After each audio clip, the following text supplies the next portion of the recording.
என் கண்கள் உம்மீது அப்படிங்கிற தலைகளை நம்ம பார்க்க போறோம். இன்னைக்கு நம்முடைய கண்கள் யார் மேல வைக்கணும்? கர்த்தர் மீது நம்முடைய கண்களை வைக்கணும். என்னதான் யாராவது ப்ராமிஸ் பண்ணிப்பாங்க நமக்கு, நான் உங்களுக்கு இவ்வளவு அமௌண்ட் தரேன், இவ்வளவு அமௌண்ட் தரேன். நீங்க செல்போன்ல தான் வருது பாத்தீங்களா, என்ன வருது உங்களுக்கு இவ்வளவு ரூபாய் போட்டு இருக்கு. அதை நீங்க படிச்சு பாத்தீங்கன்னா பின்னாடி ஒரு ரம்மி விளையாடுது. இப்ப நம்மள என்ன செய்யணும்? பாவம் செஞ்சு இருக்கிறதெல்லாம் இழந்து போகணும்னு சொல்லிட்டு அப்படி ஒரு அட்வர்டைஸ்மெண்ட் வரும். யாராவது மனசு இருக்கவங்க என்ன செய்வாங்க? அதுல போயிட்டு உள்ளதையும் இழந்து நிம்மதியே இழந்து போயிடுவாங்க. அப்போ இப்படி எல்லாம் நிறைய பேரு வாக்கு கொடுப்பாங்க. ஆனா அந்த வாக்கு தத்தத்தை என்ன செய்ய முடியாது? அவங்க சொன்ன வார்த்தையை நிறைவேற்றவே மாட்டாங்க. ஆனா நம்முடைய ஆண்டவராகிய கர்த்தர் சொல்ற, வானமும் பூமியும் ஒழிந்து போனாங்க, என் வார்த்தைகளில் ஒன்றாகிலும் ஒரு உறுப்பு, எழுத்தினுடைய ஒரு உறுப்பு கூட என்ன செய்யாது, அது மாறி போகாது. அப்படின்னா ஆதான். அதுக்கு இதை எடுத்து விட மாட்டாங்க. வெறும் ஆ அப்படின்னு சொல்லாம ஆறு சொன்னாரு. எழுத்தோ எழுத்தினுடைய ஒரு உறுப்பு பக்கத்துல போட துணைக்காலம் மாறாது. ஆண்டவர் சொன்னதுதான். அப்படிப்பட்ட தேவன் நமக்கு நிறைய வாக்கு தத்தங்களை கொடுத்திருக்கிறார். இந்த நவம்பர் மாதம் கூட பாருங்க, நமக்கு இவ்வளவு வாக்கு தத்தங்களை கொடுத்திருக்கிறார். சின்ன பிள்ளைனா முன்னாடி வரலாம், உள்ள வாக்கம்லாம் முன்னாடி வரலாம். எப்படி எப்படி பாக்குறீங்களா? முன்னாடி இருக்கு சான்ஸ் உட்காரு. கர்த்தருடைய வார்த்தை என்ன சொல்லுது? இந்த நவம்பர் மாதம் வரைக்கும் எத்தனையோ வாக்கு தத்தங்களை நம்ம என்ன செய்யறோம்? கேட்டுக்கிறோம். நீங்க தனிப்பட்ட முறையில நீங்க படிச்சிருப்பீங்க. அது மாதிரி பாத்தீங்கன்னா டெய்லி எவ்வளவு செய்தி கேட்பீங்களா அப்படின்னு நினைக்கிறேன். அப்ப பாத்தீங்கன்னா நம்மளுடைய செய்தியும் கேட்பீங்க. நம்மளுடைய செய்தி மட்டும் யூடியூப்ல கேட்க மாட்டேங்க. கேட்ட எத்தனை பேர் நீங்க பார்த்து முடிச்சிருப்பீங்க பாரு. நானும் பார்ப்பேன். இங்க வர நம்பர்ஸ் கூட அதுல வரமாட்டேங்க. உங்களை தவிர யாரெல்லாமோ பாக்குறாங்க. ஆனா நீங்க பாக்குற மாதிரி ஒரு சில பேர் தான் நான் பாக்குறேன். மொத்த யாரும் பாக்குறதே கிடையாது. அளவுக்கு சீப்பா போச்சு. இருந்தாலும் பரவாயில்ல. தீர்க்கதரிசி ஒருவனுக்கு தான் வீட்லயே தன் ஊர்லயும் ஒண்ணுமே கிடையாது, மகிமையே கிடையாது அப்படின்னு சொல்லி வேதம் சொல்றதுனால ஓகே, யாருக்கோ பிரயோஜனப்பட்ட போதும் தான் கடினமா உழைக்கிறோம். சரி, இதுல நம்ம பார்க்கும்போது சங்கீதம் 123 ஒரு 2 வசனங்களை நாம் வாசிக்க கேட்கலாம். சங்கீதம் 123 முதல் 2 வசனங்கள். பரலோகத்தில் வாசமா இருக்கிறவரே, உம்மிடத்திற்கு என் கண்களை ஏறெடுக்கிறேன். இதோ வேலைக்காரரின் கண்கள் தங்கள் எஜமான்களின் கையை நோக்கி இருக்குமா போலவும், வேலைக்காரின் கண்கள் தன் எஜமானியின் கையை நோக்கி இருக்குமா போலவும், எங்கள் தேவனாகிய கர்த்தர் எங்களுக்கு இரக்கம் செய்யும் வரைக்கும் எங்கள் கண்கள் அவரை நோக்கி இருக்கிறது. நாம் என்ன வாசிக்கிறோம்?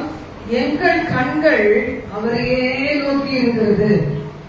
எந்த வாக்கு தத்தமானாலும் சரி, நம்ம எதையெல்லாம் நம்ம எனக்கு இந்த வாக்கு தத்தம் எனக்கு நிறைவேறினா நல்லா இருக்குமே அப்படி நீங்க நினைக்கிறீங்களோ, அந்த வாக்கு தத்தங்களை எல்லாம் நிறைவேற்றவல்ல தேவன் மேல நம்ம என்ன செய்யணும்? நம்முடைய கண்களை வைக்க வேண்டும். உம்மிடத்திற்கு என் கண்களை ஏறெடுக்கிறேன், உண்மையே நான் நோக்கி கொண்டிருக்கிறேன், என் கண்கள் உண்மையே நோக்கி கொண்டு இருக்கிறது. சில பேர் பாத்தீங்கன்னா நம்ம அட்டென்ஷன் அவங்க பக்கம் திருப்பணும்னா, கவனத்தை திருப்பணும் என்ன செய்வாங்க? நம்மளே பார்த்துட்டு இருப்பாங்க. சின்ன பிள்ளைகளாலும் பெரியவங்களாலும் அப்படின்னா அப்படியே பார்த்துட்டு இருந்தா யாராவது என்ன செய்வாங்க? கட்டாயமா பாத்துவாங்க. அப்படிங்கிறது சில வாழை பிள்ளைகள்லாம் கவுத்து போட்டுருவாங்க. பாத்துருக்கீங்களா? உத்து உத்து பாக்குற மாதிரி அந்த கண்ணு எத்தனையோ பேரை பார்த்துருக்கோம். ஆனா நீங்க பார்க்கும்போது மட்டும்தான் அது உள்ளே பாக்குற மாதிரி பார்க்கும். உடனே நினைச்சுக்கோங்க, அடையப்பா நம்மள மட்டுமே பார்த்துட்டு இந்த கண்ணு அதனால என்ன செய்யறது? அதால பாதாளத்துல போய் விழுந்து வாழ்க்கையை சீரழிஞ்சு போயிடுது. ஆண்டவருடைய வார்த்தை சொல்லுது, என் கண்கள் உண்மையே நோக்கி பார்க்கிறது. எவ்வளவு பெரிய ராஜாதி ராஜாவா இருந்தாலும் நமக்கு ஆண்டவரை நோக்கி பார்க்கிறத தவிர வேற ஒரு வழி இல்ல. தாவீது பாருங்க, அவர் ஆடு மேய்ச்ச போதும் ஆண்டவராகிய கர்த்தர் மேலதான் அவர் நோக்கமா இருந்தார். ராஜாவாக மாறின பிறகும் சமஸ்த இஸ்ரவேல் மேலையும் ராஜாவாக உயர்த்தப்பட்ட பிறகும் அவருடைய கண்ணிக்குதான் இருந்துச்சு, கர்த்தரையே நோக்கி கொண்டு இருந்தது. ஆண்டவருடைய வார்த்தை சொல்லுகிறது போல கர்த்தரை சார்ந்து அவரையே நோக்கி பார்த்து தேவன் சொன்ன வாக்குத்தத்தத்தினுடைய நன்மைகளை நமக்கு சொந்தமாக்கி கொள்ள வேண்டும். ஆண்டவர் எங்கேயாவது பட்சபாதம் உள்ளவராக இருக்கிறாரா? கிடையவே கிடையாது. அவர் வார்த்தைக்கு கீழ்ப்படுகிற யாரா இருந்தாலும் சரி, கர்த்தருக்கு கீழ்ப்படுகிற பெரியோரையும் சிறியோரையும் கர்த்தர் ஆசீர்வதிப்பார். கர்த்தருக்கு பயப்படுகிறார். அப்ப ஆண்டவர் பாருங்க, ஒரு சின்ன குழந்தை கூட இங்க உட்கார்ந்து ஒரு வார்த்தை எங்களுக்கு நிறைவேறும் ஆண்டவரே. உதாரணத்துக்கு எடுத்துக்கிட்டீங்கன்னா, நீங்க ஒரு வாடகை வீட்டுல இருக்கலாம், ஒரு சின்ன வீடா இருக்கலாம், அதுல கன்வீனியன்ட் இருக்காது. உங்க ஃப்ரெண்ட்ஸ் வீட்டுலாம் கொஞ்சம் ஓரளவுக்கு கொஞ்சம் நல்லா சுத்தமா இருக்கும், நல்லா இருக்கும். ஆனா உங்க மனசுல விரும்புனீங்கன்னு வச்சுக்கோங்க, ஆண்டவர் என்ன செய்யலாம், கேட்கலாம், ஆண்டவரே எனக்கு வாழ்றதுக்கு ஒரு நல்ல வீடை தாரும். அது தப்பே கிடையாது, வாழ்றதுக்கு தானே கேட்கிறோம். நம்ம அதெல்லாம் என்னவோ பண்றது கிடையாது. அப்பா கர்த்தர் சமூகத்துல எங்களுக்கு ஒரு வீட்டை தாராண்டது. நாங்க மற்றவங்க முன்னாடி என்ன செய்யணும், நல்லா தேவனை பாடி துதிச்சு ஆராதிச்சு எல்லா வழிபாடுகளும் நடக்குது. ஆனா நம்ம என்ன செய்ய முடியல, ஜெப கூட்டங்கள் வைக்க முடியல நிறைய வீட்டுல. அது ஆண்டவருடைய பிள்ளைகள் ஒன்றாய் கூடி ஆராதிக்க முடியல. அப்ப என்ன செய்யலாம், கேட்கலாம், ஆண்டவரே தனிமையானவர்களுக்கு நீங்க வீடு வாசல் ஏற்படுத்தி கொடுத்தீங்களே, எங்க குடும்பத்துக்கும் நீ ஒரு வீட்டை தான். கையில காசு இருக்காது, ஆனா கர்த்தர் சொன்னா கர்த்தர் என்ன செய்வாரு, அது எப்படியாவது நிறைவேற்றி முடிப்பார். கொஞ்சம் கூட எதிர்பாராத விதத்துல அவரால் கொடுக்க முடியும். துன்மார்க்கருடைய ஆஸ்திலாம் யாருக்குதான், நீதிமான்கள். யாரெல்லாம் நீதிமானா இருக்காங்களோ துன்மார்க்கர் நல்லா வேலை செஞ்சு கஷ்டப்பட்டு உழைச்சி உழைச்சி உழைச்சி சம்பாதிச்சு நம்ம கிட்ட கொடுத்துட்டு போயிடுவாங்க. அப்படி நமக்கு பேராசை வேணாம், மற்றவங்க ஆசை வேணாம். சொல்றேன் எதற்காக சொன்னா, நமக்குள்ள என்ன வேணும், என்னுடைய கர்த்தர் எனக்காக யாவையும் செய்து முடிப்பார் அப்படிங்கிற ஒரு நம்பிக்கை வேணும். சின்ன பிள்ளைகள் இன்னைக்கு சின்ன பிள்ளைகள் இன்னைக்கு உங்களை உங்க அம்மா அப்பா எவ்வளவு கஷ்டப்பட்டு படிக்க வைக்கிறாங்க. எதுக்குன்னா அவங்க பட்ட கஷ்டங்கள் அனுபவிக்க கூடாது, உங்களுடைய வாழ்க்கை தர நல்லா இருக்கணுங்கிறதுக்காக தான். நீங்க ஆண்டுடைய வார்த்தை சொல்லுது, கர்த்தரையே சார்ந்து அவரையே நோக்கி பார்த்து. உன்னத பாட்டுல ஒரு வசனம் உண்டு, அதாவது உன் கண்கள் என்னை வென்றது, உன் கண்களை என்னை விட்டு திருப்பு. அப்ப ஆண்டவரால் சகிச்சுக்க முடியல. இந்த அழுகை நிறைஞ்ச கண்கள், ஏக்க நிறைந்த கண்கள், இல்ல ஆண்டவரை ஒரு எதிர்பார்ப்போடு நம்ம பார்த்தோம்னா அவர் அந்த கண்களை பூத்து போக விடவே மாட்டாராம். யோபு சொல்றாரு, ஏதாவது ஒரு திக்கச்ச பிள்ளை, ஏதாவது ஒரு விதவை, யாரும் இல்லாதவங்க என்னை நோக்கி ஒரு அந்த ஏக்கம் பூக்க கண்களை நோக்கி பார்த்தாங்கன்னா அவங்க ஏக்கத்தை தீர்க்கிறதுக்கு என்ன தேவையோ அதை கொடுக்காம இருந்ததே கிடையாது, அந்த வழக்கை நான் விசாரிக்காம இருந்ததே கிடையாது சொல்றேன். அது மாதிரி இயேசு கிறிஸ்து சொல்றாரு, உன்னுடைய கண்கள் என்னை வென்றது. நீ எவ்வளவு நாள் என்னை வச்ச கண்டு வாங்காம பார்த்து கொண்டு அழுது கொண்டே இருப்பேன், நான் அவ்வளவு கொடுமையானவரான் ஆண்டவர் கேட்கிறார். இமேஜின் பண்ணி பாருங்க, நம்ம ஆண்டவர் கொடுமையானவரா? எத்தனை பேர் பூஜை பார்த்துக்கிட்டே இருக்கணும், அங்கிருந்து இறக்கமே கிடைக்காது. ஒரு மாசம் எல்லாம் கஷ்டப்பட்டு உழைச்சி இந்த மாசமாவது இன்கிரிமெண்ட் கிடைச்சிடும், இந்த மாசமாவது ஒரு ப்ரமோஷன் கிடைச்சிடும், இந்த மாசமாவது பெர்மனன்ட் பண்ணிடுவாங்க. ஒரு மாசம் அளவு கஷ்டப்பட்டு உழைப்பீங்க, ஒரு துளி கூட இன்கிரிமெண்ட் தர மாட்டாங்க. அப்ப அவருக்கு அவர் பார்க்கும்போது உழுந்துச்சு வேலை செய்வீங்க, ஆனா அதுக்கேற்ற பலன் கிடைக்கவே கிடைக்காது. ஆனா ஆண்டவர் சொல்றாரு, உன்னுடைய கண்களை என்னை விட்டு திருப்பு, அழாத. ஆண்டவர் எப்பவுமே சொல்ற, அழாது அழுது அவருக்கு பிடிக்காது. கண்கள் பூத்து போன நிலைமையில் நம்ம பார்க்கிறது பிடிக்காது. ஏமாற்றம் நிறைந்த கண்கள், கண்கள்ல பாத்தீங்கன்னா வெரைட்டியா இருக்கும். ஏமாற்றம் நிறைந்த கண்கள். சில பேர் பாத்தீங்கன்னா பார்த்தாலே தெரியும் வெறும் பேக்குன்னு, அது பாத்தீங்கன்னா பேத ஒண்ணும் தெரியாது, ஏமாத்திடுவாங்க அப்படிப்பட்டவங்க. அதனால கண்கள் எப்படி இருக்கணும், நம்ம இந்த மாதத்துல தியானிச்சோம். அது பாலினால் கழுவப்பட்டு நேர்த்தியாய் பதிக்கப்பட்ட நேசரின் கண்களுக்கு ஒப்பா இருக்கணும், அக்னி சுவாலையான கண்களுக்கு ஒப்பா இருக்கணும். நம்ம பார்க்கிறவங்களுக்குள்ள இருக்கிற தீய நோக்கங்கள் நம்ம ஒன்றும் செய்யவே முடியாதபடி பரிசுத்தமுள்ள கண்களா இருக்கணும், அக்னி சுவாலை நிறைந்த கண்களாக இருக்கணும். அவருடைய கண்களை போல நம்முடைய கண்கள் கடின இருந்து இருக்கக்கூடாது. ஒருத்தருக்கு வேதனை கூட சேர்ந்து அழுகிற கண்களாக இருக்கணும். இந்த இடத்துல கூட ஒரு சிஸ்டரோட பேசிட்டே இருந்தாங்க. அவங்க பேசுற வார்த்தை படுத்துட்டு டயர்டா தான் படுத்துட்டேன். போன் அட்டன் பண்ணா அதுக்கு மேல என்னன்னு இருக்கவே முடியல, செம்மையா அழ ஆரம்பிச்சேன். ஏன்னா சில நேரத்துல பாத்தீங்கன்னா நம்ம இதெல்லாம் தியானிக்க கர்த்தருடைய வார்த்தை நமக்குள்ள நிறைய மாறுதல்களை கொண்டு வருது. அதை நீங்க விசுவாசிக்கணும். இவ்வளவு நாள் சும்மாதான் நம்ம தேடணும். 24வது நாள் வரைக்கும் கர்த்தருடைய வார்த்தை எப்படி இல்லாம தியானிச்சோம். ஆண்டவர் நம்மளை பார்த்து என்ன சொல்லுவோம், என் பிரியமே நிருபவதி உன்னில் பழுதொன்றும் இல்லை. பலவித சூழ்நிலைகளை போக போக போக கர்த்தர் சொல்லணும், என் பிரியமே நிருபவதி உன்னில் பழுதொன்றும் இல்லை. நல்லா நார்மலா இருக்கும்போது, வெற்றியா இருக்கும்போது கிடையாது. எந்த பாதைகள்ல நம்மளை தேவன் நடத்தினாலும், மனிதர்கள் நம்மளை நடத்தினாலும், ஒடுக்கினாலும், நெருக்கத்துல கொண்டு போனாலும், அதுக்கு நடுவே ஆண்டவர் ஒரு அழகை பார்க்கணும். ஆவிக்குரிய அழகை பார்த்து என்ன சொல்லணும், என் பிரியமே நிருபவதி உன்னில் பழுதொன்றும் இல்லைன்னு சொல்லணும். இதை நான் பார்க்கும்போது இந்த மனப்பக்குவம் கிடைக்கிறது ரொம்ப அவசியமானது. ஆண்டவரே, எனக்கு நான் நினைச்சதெல்லாம் நடக்க யாரை எதிர்பார்க்கிறேன்? உங்களை தான்ப்பா நான் எதிர்பார்க்கிறேன். இதுவரைக்கும் தனியாவே வாழ்ந்துட்டேன். இனி என்னுடைய முடிவு காலம் வரைக்கும் நான் வாழ்ந்து ராஜ்யத்துக்கு வருகிற வரைக்கும் இப்படியே நான் வாழணும், இப்படியே நான் ஆசீர்வாதமா இருக்கணும், பிறருக்கு ஆசீர்வாதமா இருக்கணும். என்னை படுக்கையில போட்டு நீ சுத்திகரிக்க வேண்டாம்.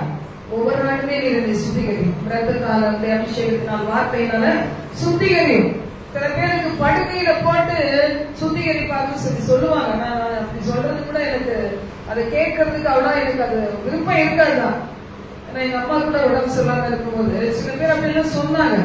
எனக்கு ரொம்ப வருத்தமா இருந்துச்சு. நான் சொன்னேன், எனக்கு தெரிஞ்சு பெரிய பாவியும் கிடையாது, சில பாவங்களும் இருக்கலாம். ஆனாலும் கூட இத்தனை வருஷம் காலத்துல அவங்க எப்படிலாம் தன்னை தாழ்த்தி இருப்பாங்க, உபவாசம் இருப்பாங்க, ஜெபிச்சு இருப்பாங்க. அப்போ ஆண்டவர்கள் மன்னிப்பு கேட்டிருப்பாங்க. இந்த மாதிரி மன்னிக்கல ஆண்டவர்கள் நான் நினைச்சேன். கொஞ்ச நாளே அவங்க மறைச்சிட்டாங்க. ஏன்னா உலகம் அப்படி கூட பேசும். ஆனா என்ன செய்யணும்? ஆண்டவரே, எனக்கு வேற யாரும் கிடையாது. நான் உங்களுக்கு உண்மையா நடப்பேன், உத்தமமாய் நடப்பேன், பெற்றுக்கொண்ட நன்மையை ஊருக்கு சொல்லுவேன், அனைவரை கிறிஸ்துவின் மந்தையில கொண்டு வந்து சேர்ப்பேன். நான் வாழ்ந்தாலும் மறிச்சாலும் உங்களுக்கு மட்டும் சொந்தம் அப்படின்னு சொல்லி நம்ம ஒப்பு கொடுத்துட்டோம்னா கர்த்தர் செம்மையாய் நடக்குவார். ஹல்லேலூயா, ஹல்லேலூயா. அப்படி எஜமானன் எப்படிப்பட்டவர்? 2ஆம் வசனத்தில் சொல்லுது, வேலைக்காரரின் கண்கள் தங்கள் எஜமான்களின் கையை நோக்கி இருக்குமா போல, வேலைக்காரியின் கண்கள் தங்கள் எஜமாட்டியின் கை, எஜமான் கை, எஜமாட்டியின் கை. நம்முடைய ஆண்டவராக இயேசு கிறிஸ்து தகப்பனாகவும் இருக்கிறாரு, தாயாகவும் இருக்கிறாரு. அப்ப பாருங்க, அவருடைய கரங்களை நோக்கி பார்க்கிறது. அவருடைய கரத்திலிருந்து நன்மை உண்டு. அவருடைய கரங்களை எண்ணிறந்த நன்மைகள். அவர் கரத்தினால நமக்கு பாதுகாவல் உண்டு. வலது கரத்துல தீர்க்காயுசு, இடது கரத்துல செல்வமும் கனமும் மகிமை உண்டு. எப்போ நம்ம கேட்கணும், ஆண்டவரே உடைய 2 கரங்களால் என்னை பாருங்க. அப்போ 2 கரங்களால் என்னை நீர் என்ன செய்கிறோம்? ஆசீர்வதிக்கிறோம் ஆண்டவரே. ஆண்டவர்கிட்ட கேட்கணும், தினம் தலையை கொடுக்கணும் கர்த்தர்கிட்ட. ஊழியக்காரங்க கையில கொண்டு தலையை கொடுக்கறதையே நம்ம பார்த்துட்டு இருக்கிறோம். ஆனா இயேசு கிறிஸ்து உங்க சமீபமாய் இருந்து உங்களை ஆசீர்வதிக்கிறதுக்கு எவ்வளவு ஆசையா இருக்கிறாரு பாருங்க.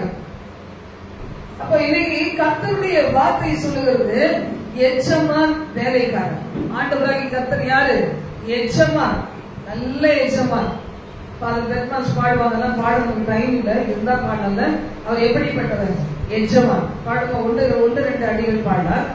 எஜமானனே என் இயேசு ராஜனே, எஜமானனே என் இயேசு ராஜனே, எண்ணமெல்லாம் ஏக்கமெல்லாம் உம் சித்தம் செய்வதுதானே, என் எண்ணமெல்லாம் ஏக்கமெல்லாம் உம் சித்தம் செய்வதுதானே. உமக்காக நான் வாழ்கிறேன், உம்மை காண சிக்கிறேன். ஐயா, உமக்காக நான் வாழ்கிறேன், உம்மை காண சிக்கிறேன். அழைத்தீரே உம் சேவைக்கு, என்னை அழைத்தீரே உம் சேவைக்கு, அதை நான் மறப்பேனோ, அதை நான் மறப்பேனோ. எஜமானனே என் இயேசு ராஜனே, எஜமானனே என் இயேசு ராஜனே, எண்ணமெல்லாம் ஏக்கமெல்லாம் உம் சித்தம் செய்வதுதானே, எண்ணமெல்லாம் ஏக்கமெல்லாம் உம் சித்தம் செய்வதுதானே. அல்லேலூயா. இந்த எண்ணம் ஏக்கமெல்லாம் என்னது? உங்க சித்தம் செய்யறதுதான் ஆண்டவரே. யோனா பாருங்க, தேவ சித்தத்துக்கு விரோதமா போனதுனால்தான் மீன் வயிற்றுல போய் என்ன செய்ய வேண்டியது? 3 நாள் இரவும் பகலும் அந்த நாக்கம் பிடிச்ச வயிற்றுக்குள்ள இருக்க வேண்டியது. நீங்க தேவ சித்தத்துக்கு விரோதமாய் போகும்போது என்ன நடக்குது பாருங்க. நாக்கம் பிடிச்ச ஒரு வாழ்க்கை, சேத்துல கிடக்கிற மாதிரி ஒரு வாழ்க்கை. சரி, தேவ சித்தத்தை மீறி நடந்துட்டாலும் அந்த யோனா என்ன செய்தாரு? மீன் வயிற்றுக்குள்ள இருந்து விண்ணப்பம் பண்ணினார். யோனா 2ஆம் அதிகாரத்துல நம்ம பார்க்கிறோம், விண்ணப்பம் பண்ணுகிறார். சரி, அது மாதிரிதான் உங்களுடைய வாழ்க்கை கூட. சில பேருடைய வாழ்க்கை ஏதோ தவறி விழுந்துட்டோம்னு வச்சுக்கோங்களேன். அந்த இடத்துல இருந்து நமக்கு என்ன வேணும்? விண்ணப்பிக்கிற ஒரு மனது வேணும். நான் வெளியே வருவேன்ற நம்பிக்கை வேணும். என் இயேசு அந்த இடத்துல இருந்து என்னுடைய சத்தத்தை கேட்கிறாருங்கிற நம்பிக்கை வேணும். கர்த்தர் என்ன செய்வார்? நம்முடைய சத்தத்தை கேட்கிற தேவனா இருக்கிறார். ஹல்லேலூயா, ஹல்லேலூயா. கர்த்தருடைய வார்த்தை என்ன சொல்லுவாங்க? எஜமானனுடைய ஒரு தயவு இரக்கத்துக்காக வேலைக்காரனை கண்கள் என்ன செய்தோ, அது போல பரலோக தகப்பனுடைய அந்த கண்கள் நம்ம மேல திரும்புறது, அவர் இரக்கங்கள் நம்ம மேல வர்றதுக்கு அவர் நல்லவராகவே இருக்கிறார். நம்ம தான் என்ன செய்வோம்? மாறி மாறி போயிடும், மனம் மாறிடுவோம். ஆனா ஆண்டவர் மட்டும் பாத்தீங்கன்னா மனம் மாறவே மாட்டார். அவர் எஜமான், சாகுற வரைக்கும் அவர் தான் நமக்கு எஜமான். சின்ன பிள்ளைங்க தெரிஞ்சுக்கணும், வாலிப பிள்ளைங்க தெரிஞ்சுக்கணும். வாலிப வயசுல 1000 பேர் உங்களுக்கு சாதகமா இருப்பாங்க, அவங்களாம் எஜமான் ஆக முடியாது. ஒரு குடும்பத்திற்கே தலைவன் யாரு? ஆண்டவராகிய கர்த்தரா இருக்கணும். அதுக்கு பிறகு தலைவனா யார் இருக்கணும்? கணவன் இருக்கணும். அதுக்கப்புறம் மனைவி, அதுக்கப்புறம் பிள்ளைகள். எல்லாமே சில வாழ்க்கையெல்லாம் பாருங்க வாழ்ந்து முடிச்சாச்சு. யார்தான் முதன்மையா இருப்பாங்கன்னா, ஒரு கணவனுக்கு சொந்தக்காரங்க, பிள்ளைங்க, ஃப்ரெண்ட்ஸ், கடைசியா போயிடும் யாரு? வேலை, அப்புறம் கடைசியா போயிடும் மனைவி. பாத்தீங்கன்னா அந்த வாழ்க்கை எப்படி இருக்கும் பாருங்க. ஒரு கரெக்டான ஒரு இதுல வராது. ஒரு என்ன சொல்றதுன்னா கரெக்டான வரிசையில வராது. சங்கீதம் 128 பாருங்க. உங்களை பிள்ளைகள், வாலி பிள்ளைகள் அதெல்லாம் வாசிச்சு கேளுங்க. சங்கீதம் 128. அதுக்கப்புறம் வருத்தப்படக்கூடாது. என்ன செய்யணும்? கர்த்தருக்கு பயந்து அவர் வழிகளில் நடக்கிற மனுஷன் எவனோ அவன் பாக்கியவான், அவன் இவ்விதமாய் ஆசீர்வதிக்கப்படுவான்னு சொல்லி இருக்கு. இது மாதிரி என்னுடைய வாழ்க்கை இருக்கணும்னு கேட்கணும். இன்னைக்கு கேட்காம விட்டுட்டு அப்புறமா நாளைக்கு போய் புலம்பி வாழ்க்கை மாறாது. ஒரே ஒரு தடவை தான். மரணம் தவிர வேற எதுவுமே பிரிக்கவே கூடாது. அந்த மனசுல வச்சுக்கணும். நினைச்சா ஒரு டைவர்ஸ் நோட்டீஸ் கொடுத்துட்டு போறது கிடையாது. அது கிறிஸ்தவ வாழ்க்கையே கிடையாது. உண்மையா ஆண்டவர் பிள்ளையா இருந்தா நம்ம அப்படி உங்கள்ட்ட யாருமே அப்படி நடக்கிறது, நம்ம சந்ததியில அப்படிப்பட்ட காரியம் இருக்கவே கூடாது. அதுதான் வாழ்க்கை.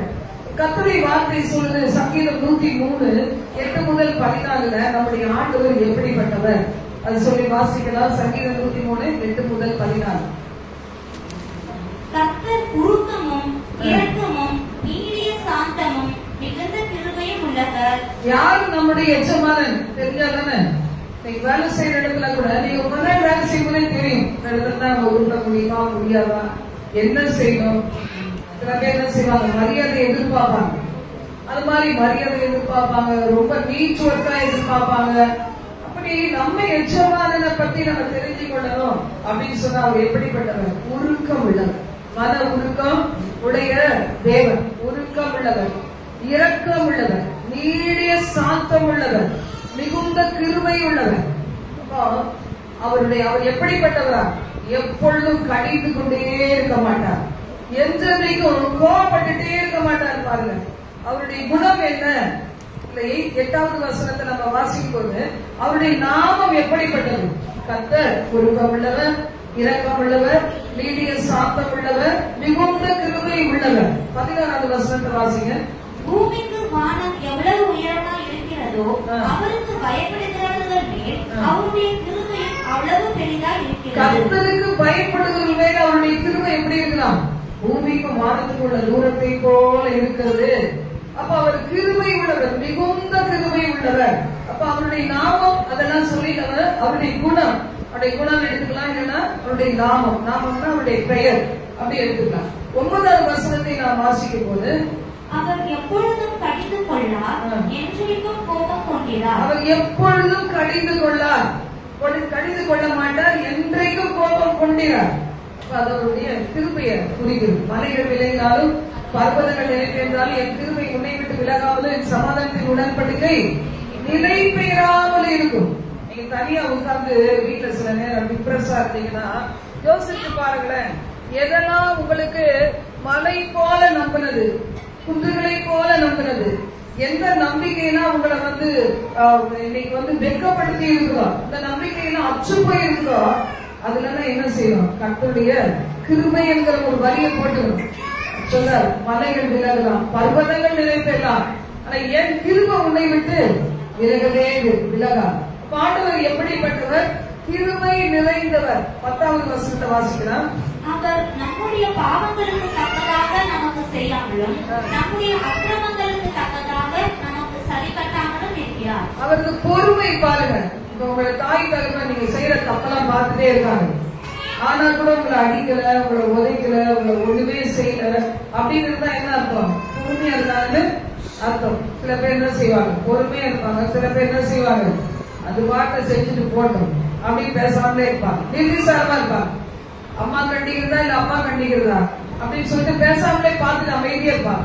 இப்ப இதுல பார்க்கிறோம் ஆண்டவர் எப்படிப்பட்டவரா, அவருடைய பொறுமை எப்படிப்பட்டது அப்படின்னு சொன்னா உடனே ஒதுக்க மாட்டார். அப்படிதான் உடனே அடி வாங்க செய்வோம், திரும்பிடுவோம். ஆண்டவர் நம்மள பொறுமையா விட்டுட்டு என்ன செய்யறாரு? பல முறை பாக்குறாரு. ஒரு முறை, 2 முறை, 3 முறை எக்ஸ்கியூஸ் கொடுப்பாரு. இது ஏன் ஒரு பழைப்பா வச்சிருந்தா சில பேர் பொய் சொல்லுவாங்க பாருங்க. ஒரே பொய்ய 10 தடவை சொல்லுவாங்க. அப்போ வாய் தரணும்னு பொய் தான் சொல்றாங்க தெரிஞ்சு போயிடும். அது கூட சொல்றவங்களுக்கு தெரிய மாட்டேங்குது. மாத்தியான்னு சொல்லலாங்க, மாத்தி சொல்ல கூட மாட்டாங்க, மாட்டிக்குவாங்க. ஆனா அதை பத்தி கவலைப்பட மாட்டாங்க. இன்னொருத்தவங்க அப்படியே வெறுப்பேக்கலாம் அப்படின்னு சொல்றாங்க, நினைப்பாங்க. பாட்டுடைய வார்த்தை சொல்லுது, அவர் நினைச்சா நம்மளை அடிச்சிருக்கலாம், நினைச்சா அடி கொடுத்துக்கலாம், கொடுத்த வேலையை பிடிக்கலாம். இல்ல வாழ்க்கையில பாத்தீங்கன்னா எங்க அடிச்சா எங்க வலிக்கணும் அவருக்கு தெரியும், செஞ்சிருக்கலாம். ஆனா செய்யல. அதுதான் அவர் எப்படிப்பட்டவர்? நம்முடைய பாவங்களுக்கு தக்கதாக நமக்கு செய்யாமலும் நம்முடைய அக்கிரமங்களுக்கு தக்கதாக நமக்கு சரி கட்டாமலும் இருக்கிறார். சில கண்டதெல்லாம் மனைவி மேல பொறுமையா இருப்பாங்க. அவங்க செய்யறதெல்லாம் என்னன்னு தெரியும், ஆனா அமைதியா இருப்பாங்க. அவங்களுக்கு என்ன இருக்குன்னு அர்த்தம்? பொறுமை. இதுதானே இவங்க நினைச்சுக்குவாங்க நம்ம நோட்டே பண்ணல போல இருக்குன்னு சொல்லிட்டு டெய்லி அதை செய்வாங்க. ஆனா அவங்க பொறுமையா இருக்கிறதுனால அமைதியா போயிட்டு இருக்காங்க. ஆனா அந்த பொறுமைக்கு பலன் உண்டு. இதுதானே யோபுடைய பொறுமைக்கு என்ன கிடைச்சது? ரெட்டிப்பான பலன் கிடைச்சது, ரெட்டிப்பான நன்மைகள், இழந்து போன எல்லாம் கிடைச்சது. பொறுமை உள்ளவர்களை பாக்கியவான்கள் என்று சொல்லுகிறோமே. இப்ப நம்ம ஏஜாக என்ன வேணும்? பொறுமை வேணும். அவங்களும் துருண்டா நீங்களும் துருண்டீங்கன்னா யாரும் செய்ய பார்க்க.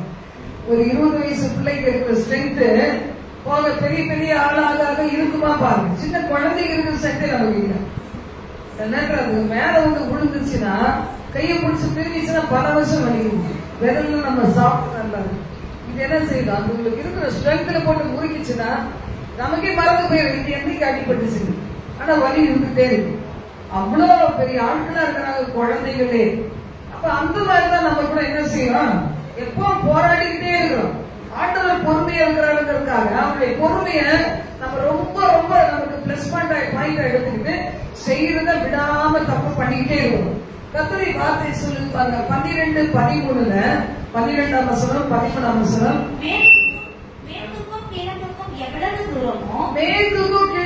எவ்வளவு தூரமோ அவ்வளவு தூரமாய் அவர் நம்முடைய பாவங்களை நம்மை விட்டு விலக்கினார். சில பேர் பாவங்களை அறிக்கை செஞ்சுருவாங்க. ஆனா மனசுல எப்படி இருக்குன்னா கர்த்தர் பாவத்தை மன்னிச்சாரா பண்ணிக்கலையான்னு தெரியலையேன்னு இருப்பாங்க. அந்த உணர்வு இருந்துகிட்டே இருக்கும், பாவ உணர்வு. சில பேர் அப்படியே கடினமாவே இருப்பாங்க, தூங்கிட்டே இருக்காங்க இல்லைங்களா? அது மாதிரி கடினமாவே இருக்கிறவங்க இருக்காங்க. கொஞ்ச நேரம் அவங்க எப்படி தூங்குவாருன்னு எனக்கு தெரியல. காலையில தூங்குறாங்க, மதியம் தூங்குறாங்க, சாயந்தரம் தூங்குறாங்க. தூங்குற வரம் வச்சவங்க நீங்க அப்பாங்க. வசனம் என்ன சொல்லுங்க பாருங்க, மேற்குக்கும் கிழக்குக்கும் எவ்வளவு தூரமோ அப்படின்னு சொல்ல நீ அறிக்கை செய்ய. உள்ளுக்குள்ளேயே வச்சுட்டு இருக்காத. காலையில எழுமணும். நம்முடைய இருதயத்தை என்ன செய்யும்? தண்ணீரை போல ஊத்திடும். அது அவர்கிட்ட தண்ணீரை போல ஊத்தலன்னா இந்த உலகத்துல யாராவது கிடைப்பாங்களா? என் இருதயத்தெல்லாம் சொல்றதுக்கு, என் ஃபீலிங் எல்லாம் சொல்றதுக்கு ஆட தேட ஆரம்பிப்போம் பாருங்க. இந்த மாசம் ரொம்ப நல்லா இருக்கு. எப்படின்னா 1ஆம் தேதியில இருந்து புலம்பி தீக்கிறோம் ஆண்டவர்கிட்ட. அப்புறமா கெஞ்சுறோம், கொஞ்சம் கண்ணீர் பண்ணிக்கிறோம். அப்புறம் ஆண்டவர் தூக்கி சுமக்கிறாரு. இந்த பாசிட்டிவ் டேஸ் எப்படி இருக்கு? ரொம்ப சந்தோஷமா இருக்கு. எத்தனை பேருக்கு சந்தோஷமா இருக்கு? அல்லேலூயா. கலந்து கொள்றவங்களுக்கு சந்தோஷமா இருக்கும்.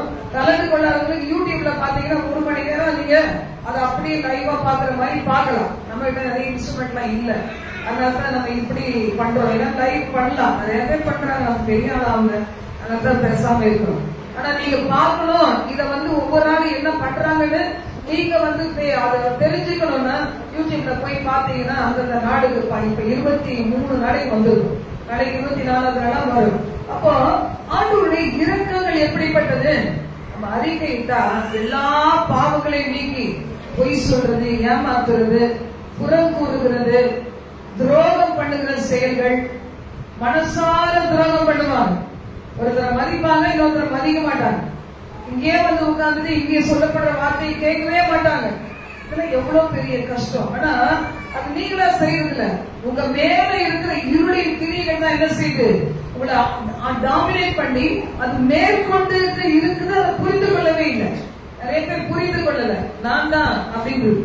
அது நான் தான் போதே அது பெருமையினாவே பாத்தீங்களா, அது என்ன கொடுக்குது, அது ஆண்டவருடைய சுவாபம் கிடையவே கிடையாது.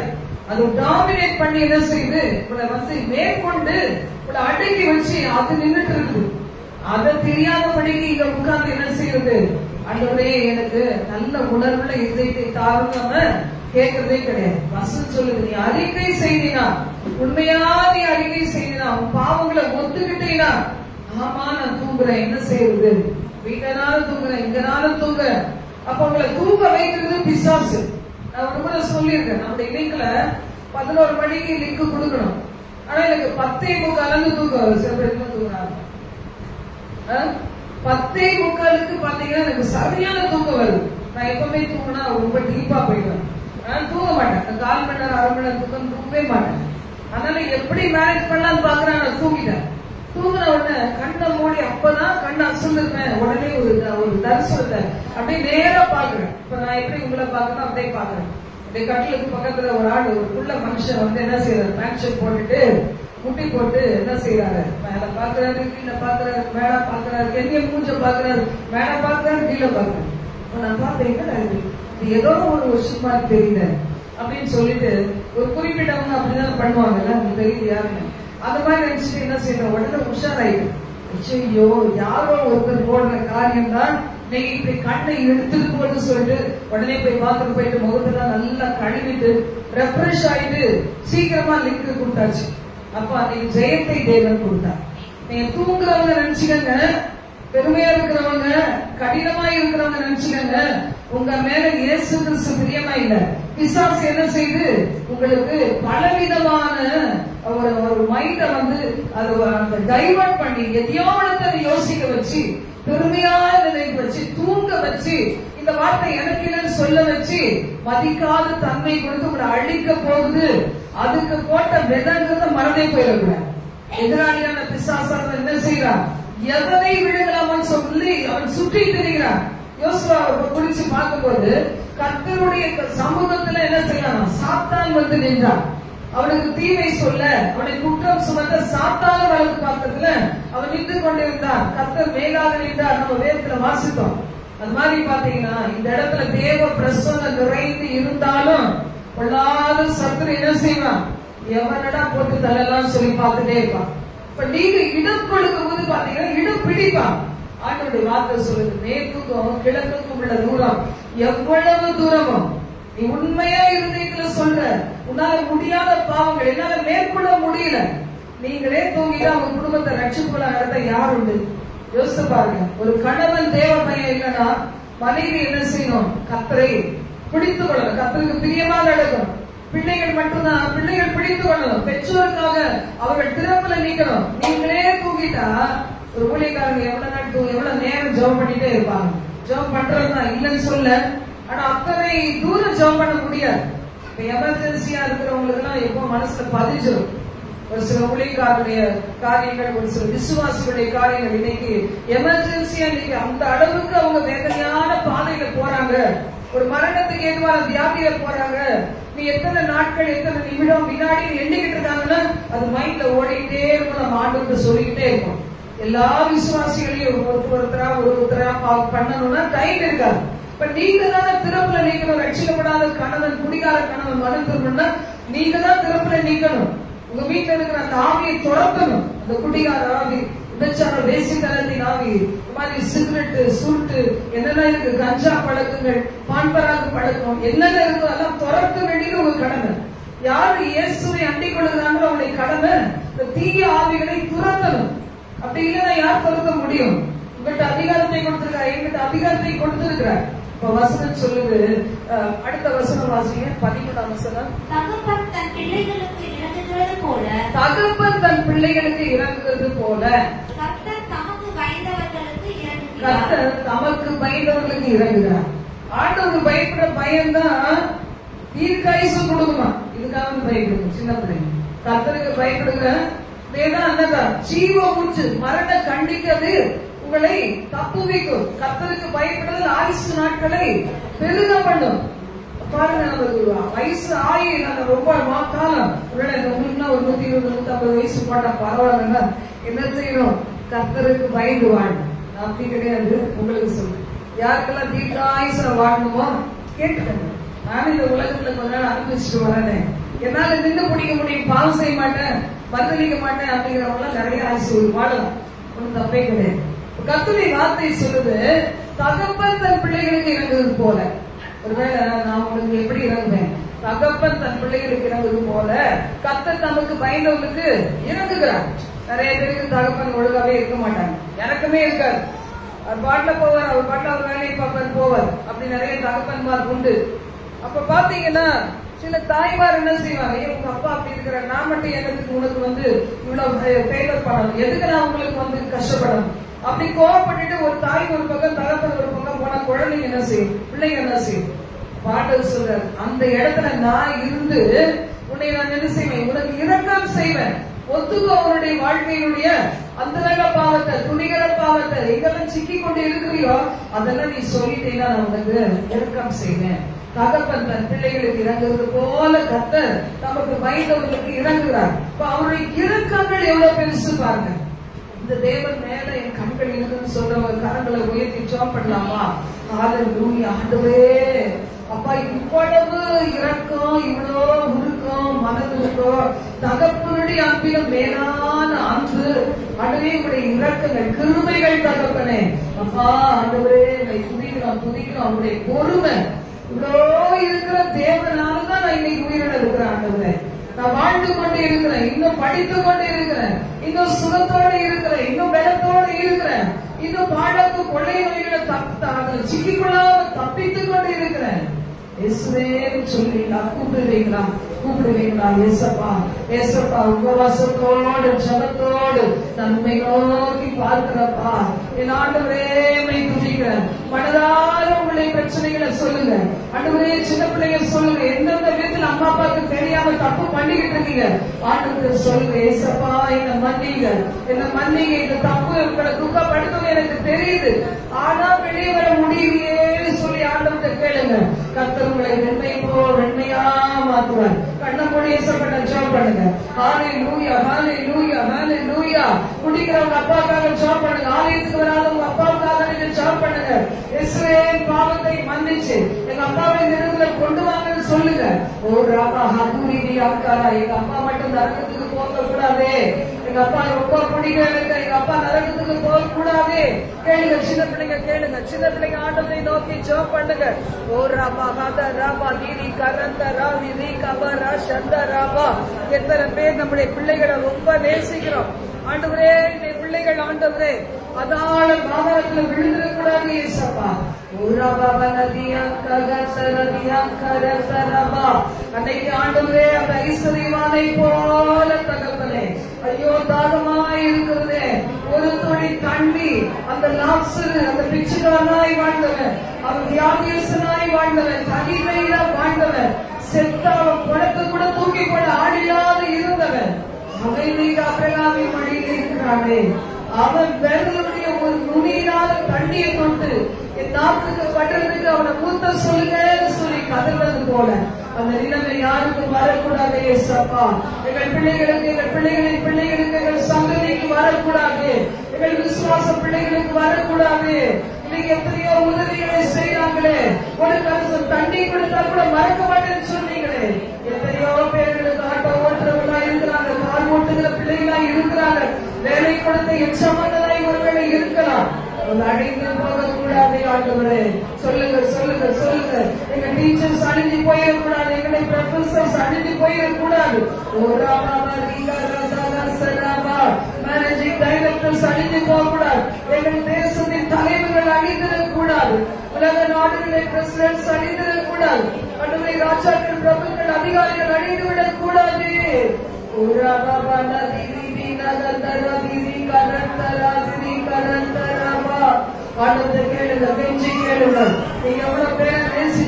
இந்த வயசுல கூட கஷ்டப்பட்டு உழைச்சு சம்பாதிச்சு பேர பிள்ளைகளுக்கு கொடுத்துட்டே இருக்கிறீங்களே. இவ்வளவு தூரம் ஆண்டு அவங்க பாப்பாங்க மாட்டாங்க தெரியாது. இருக்கிற உள்ளத்துல உடம்புல இருக்கிற எனர்ஜியெல்லாம் வட்டி போய் படுக்கையில விழுற வரைக்கும் ஓடுறவங்க எத்தனையோ பேர் இருக்கிறீங்களே.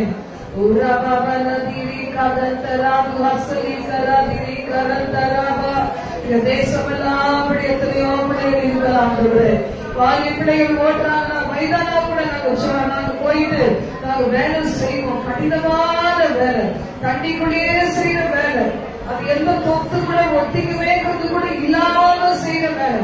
எவ்வளவு கேர்டேக்கர் வேலை, எவ்வளவு நர்சஸ் வேலை, அதெல்லாம் செய்வீங்களே. நீ மாறாபா நந்தாராபா ஆண்டவர்கிட்ட கேட்டீங்க. ஆண்டவரே என் பிள்ளைகளுக்கு இல்ல, பேர பிள்ளைகளுக்கு இல்ல, உங்களோட தாய் தகப்பனுக்கு நீங்க நிறைய ஃபெசிலிட்டி பண்ணி கொடுக்கலாம். ஆனா உங்க ஆத்மா நஷ்டப்பட்டு போனா, உங்க அம்மா அப்பாவுடைய ஆத்மா நஷ்டப்பட்டு போனா, ஒருவேளை உங்களுக்கு வாழ்க்கை கொடுத்த உங்களுடைய கணவனுடைய ஆத்மா நரகத்துக்கு போனா என்ன செய்வீங்க? ஒரு நாள் கேட்பாரு ஆண்டவர் கேட்பாரு, என்ன செய்வீங்க? யோசித்து பாருங்க. சத்தியத்தை சொல்லுகிற சபைக்கு வராம என்டர்டெயின்மெண்டா போயிடுச்சு. அநேக பேர் வந்து உட்காராங்களே. பாரம்பரிய சபைகள், ஆசி கோயில்கள், சர்ச்சஸ்ல பல இடங்கள்ல விக்கிரகாரங்களை செய்து கொண்டு இருக்காங்களே.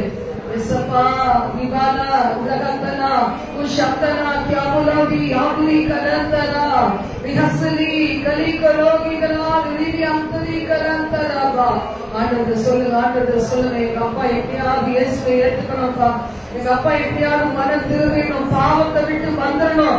சின்ன பிள்ளைங்க செபத்தை ஆண்டவர் கேட்பாரு. கேளுங்க.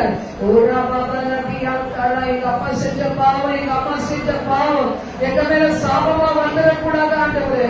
கதறி கேளுங்க ஆண்டவரே. பூமிக்கும் மரத்துக்கும் எவ்வளவு தூரம் உயரம் இருக்குதோ அப்படி மன்னிப்பேன்னு சொல்லிருக்கீங்களே. 4 தலைமுறையின் பாவங்கள் எங்க வாழ்க்கையை அழிச்சிடக்கூடாது. சொல்லுங்க. கல்யாணமாகாத பிள்ளைகள் சொல்லுங்க, என் திருமண வாழ்க்கையை பாதிச்சிடக்கூடாது, என் பிள்ளைகளின் பிள்ளைகளை பாதித்திடக்கூடாது, என் வாழ்க்கையை பாதித்திடக்கூடாது சொல்லி கேளுங்க. ரீமானா தியா பொறிகாபாலா. பெரிய சொத்துள்ளவரை கல்யாணம் பண்றது இல்ல, திருமை பெற்றவரை கல்யாணம் பண்ணீங்கன்னா உங்க வாழ்க்கை நல்லா இருக்கும். கர்த்தருக்கு பயந்த ஒரு மனிதனை நீங்க மேரேஜ் பண்ணீங்கன்னா அந்த வாழ்க்கை நல்லா இருக்கும். தேவ பயம் இல்லாதவங்க எத்தனை கோடி சொத்து வச்சிருந்தாலும் பிரயோஜனமே கிடையாது.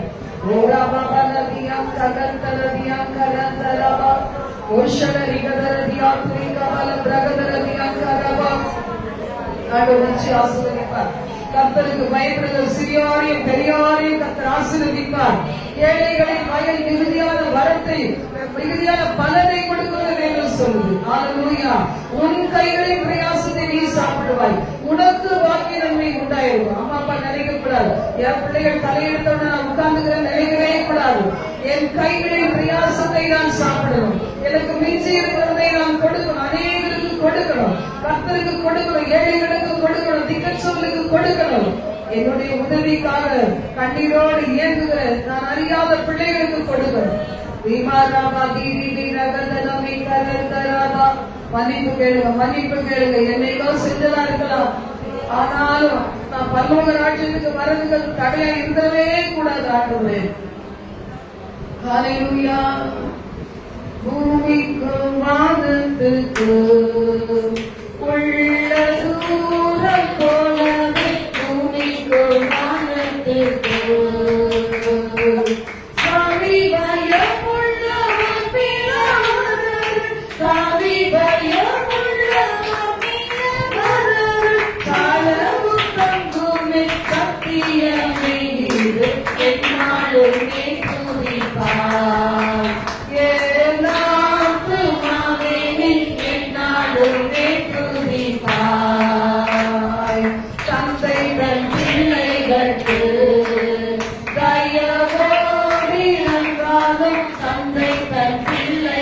பாராட்டு. எந்த வேளையும் தங்கினான், எந்த வேளையும் தங்கினான், சொந்த பாராட்டி என் துணி சுமப்பாடு என்னாலுமே துதிப்பார்.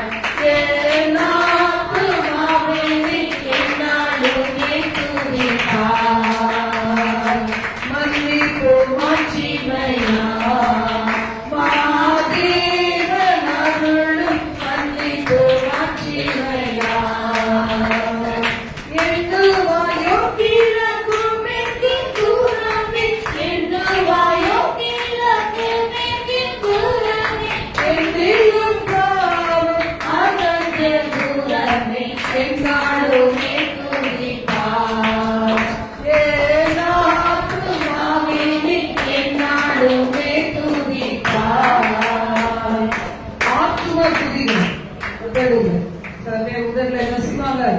பாடுவாங்க. உதடு மட்டும்தான் பாடும், உள்ளம் பாடாது. உதடு ஸ்தோத்திரம் சொல்லும், உள்ளத்துல என்ன இருக்கும்? வெறுப்பு இருக்கும். உதடு என்ன சொல்லும்? Praise Lord brother, praise Lord sister சொல்லும். ஆனா உள்ளத்துல என்ன இருக்காது? அந்த அன்பே இருக்காது. பிரதர் சிஸ்டர் உடனே ஆயிட மாட்டாங்க. உலகம் நமக்கு கத்துக் கொடுக்கும். நான் உனக்கு பிரதர் ஆயிடுவேனா பிரதர், நான் உனக்கு சிஸ்டர் ஆயிடுவேனா சிஸ்டர் சொன்ன உடனே இப்படிதான் எல்லா உறவுகளும். உலகம் அப்படிதான் சொல்லும். ஆனா நம்ம அறியாம போய் என்ன செய்கிறோம்? அன்பு செலுத்த வேண்டிய இடத்துல செலுத்துறது இல்ல, எங்கேயோ அன்பு செலுத்துறோம். நம்ம வாழ்க்கையில உங்களுக்கு கிடைக்கலன்னா அந்த இடத்துல என்ன வைக்கணும்? இயேசுவதான் வச்சு பாக்கணும். அப்பா இல்ல, அம்மா இல்ல, யாரையும் வைக்காதீங்க. அண்ணன் இல்ல, தம்பி இல்ல, யாரையுமே வைக்காதீங்க. எந்த உறவு இல்ல, அந்த உறவுல எல்லாம் இயேசு கிறிஸ்துவை வைக்கணும். வாழ்க்கையில நீ கேட்க யாரும் இல்ல, அந்த இடத்துல இயேசுவை வைங்க. யாரையுமே நினைச்சிட்டோம்னா நம்ம வெட்கப்பட்டுதான் போகணும். அதனாலதான் கர்த்தர் சொல்றாரு, என்கிட்ட இருக்கிற கிருபைய, என்கிட்ட இருக்கிற இறக்கத்தை நீங்க பெற்றுக்கொள்ளாம இன்னும் எவ்வளவு காலம் தான் இப்படி வாழ போறீங்கன்னா கர்த்தர் கேட்கிறார். மன்னிக்கிறதுக்கு தயை பெருத்த தேவன். மத்தேயு 24:44 முதல் 47 வசனங்கள் வரைக்கும் நம்ம வாசிக்கலாம். மத்தேயு 24:44 முதல் 47.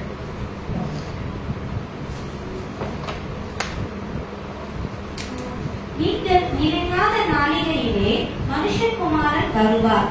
ஆதலால் நீங்கள் ஆயத்தமாய் இருங்கள். ஏற்ற வேளையிலே தன் வேலைக்காரனுக்கு போஜனம் கொடுத்து அவர்களை விசாரிக்கும்படி எஜமான் வைத்த உண்மையும் விவேகமும் உள்ள ஊழியக்காரன் யாவர்.